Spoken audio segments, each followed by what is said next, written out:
Hi guys, ಎಲ್ಲರಿಗೂ ನಮಸ್ಕಾರ. ನಾನು ನಿಮ್ಮ Manoj from Manjula K Manoj M YouTube channel. Guys, ನಿಮ್ಗೆಲ್ಲರಿಗೂ ಗೊತ್ತಿರಂಗೆ ಇವತ್ತು IPL ಆಕ್ಷನ್ ಇತ್ತು. ಅದರಲ್ಲಿ ಹರ್ಷದೀಪ್ ಸಿಂಗ್ ಅವರು ಬರೋಬ್ಬರಿ 18 ಕೋಟಿಗೆ ಮತ್ತು ಪಂಜಾಬ್ ಕಿಂಗ್ಸ್ ಅವರೇ ತಗೋಬಿಟ್ರು ಗುರು. ನಾನು ಪಂಜಾಬ್ ಕಿಂಗ್ಸ್ ಅವರು ಇವ್ರನ್ನ ತಗೋತಾರೆ ಅಂತ ನಾನು ಸಹ ಅಂದ್ಕೊಂಡಿರಲಿಲ್ಲ. ಯಾಕಪ್ಪ ಅಂದರೆ ನಿಮ್ಗೆ ಗೊತ್ತಿರಂಗೆ ಅವರು ಪಂಜಾಬ್ ಕಿಂಗ್ಸ್ನ ಅನ್ಫಾಲೋ ಹೊಡೆದಿದ್ರು. ಇಲ್ಲ ಗುರು, ಪಂಜಾಬ್ ಕಿಂಗ್ಸ್ ಅವ್ರು ಬಿಟ್ಬಿಡ್ತಾರೆ, ಅವ್ರು ಒಂಥರ ಲಾಯಲ್ಟಿ ಇಲ್ಲ ಹಂಗೆ ಹಿಂಗೆ ಅಂತ ನಾನು ಅಂದ್ಕೊಂಡಿದ್ದೆ. ಬಟ್ ಆದರೂ ಪಂಜಾಬ್ ಕಿಂಗ್ಸ್ ಅವರು 18 ಕೋಟಿಗೆ RTMನ ಯೂಸ್ ಮಾಡಿ ಅವ್ರನ್ನ ತಗೋತಾರೆ. ಇದ್ರ ಬಗ್ಗೆ ಮಾತಾಡ್ತೀನಿ.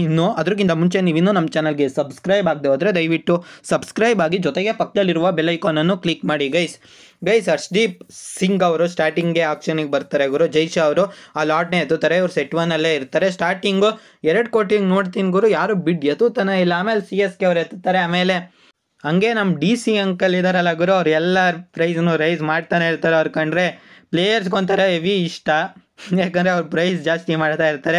ಅದೇ ಫ್ರ್ಯಾಂಚೈಸಿಗೆ ಒಂಥರ ತೊಂದರೆ ಅವ್ರು ಕಂಡ್ರೆ. ನಿಮ್ಗೆ ಗೊತ್ತಿರೋ ಹಂಗೆ ಅವರು ರೈಸ್ ಮಾಡ್ಕೊಂಡು ಹೋಗ್ತಾನೆ ಇರ್ತಾರೆ. ಆಮೇಲೆ ಒಂದು ರೇಂಜಿಗೆ ಬಂದಮೇಲೆ ಹಿಂಗೆ ಅಂದ್ಬಿಟ್ಟು ಬಿಟ್ಬಿಡ್ತಾರೆ ಗುರು, ಕೈ ಹಿಂಗೆ ಅಂದ್ಬಿಟ್ಟು. ಹರ್ಷದೀಪ್ ಸಿಂಗ್ ಅವ್ರ ಗುರು ಬರೋಬ್ಬರಿ 18 ಕೋಟಿಗೆ ಸೇಲ್ ಆಗಿದ್ದಾರೆ. ಇದ್ರ ಬಗ್ಗೆ ನಿಮ್ಗೇನು ಅನ್ಸುತ್ತೆ ಕಾಮೆಂಟ್ ಮಾಡಿ. ಜೊತೆಗೆ ನೀವಿನ್ನೂ ನಮ್ಮ ಚಾನಲ್ಗೆ ಸಬ್ಸ್ಕ್ರೈಬ್ ಆಗದವರೆ ದಯವಿಟ್ಟು ಸಬ್ಸ್ಕ್ರೈಬ್ ಆಗಿ, ಜೊತೆಗೆ ಪಕ್ಕದಲ್ಲಿರುವ ಬೆಲ್ ಐಕಾನನ್ನು ಕ್ಲಿಕ್ ಮಾಡಿ. ಗೈಸ್, ಜೈ ಹಿಂದ್, ವಂದೇ ಮಾತರಂ.